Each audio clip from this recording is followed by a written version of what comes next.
Ayan na siya, kaibigan at kakilala. Oh. Ayan na.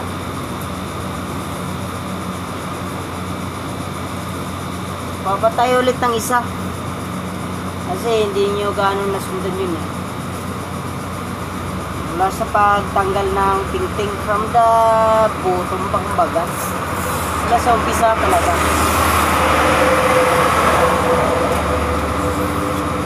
Dali lang itong gawin mga kaibigan at kakilala. Ganyan lang. Yung battery ng cellphone natin nagreklamo na. Kaya naputol yung unang video natin.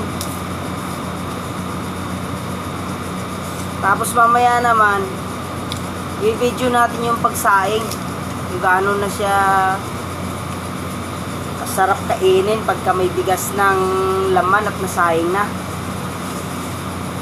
Mas maganda kaibigan at kakilala, pakukuluin nyo na yung tubig. Marami din palang proseso nito kung anong yung walang patusok. Ito kung ginawa natin wala itong patusok. Yan.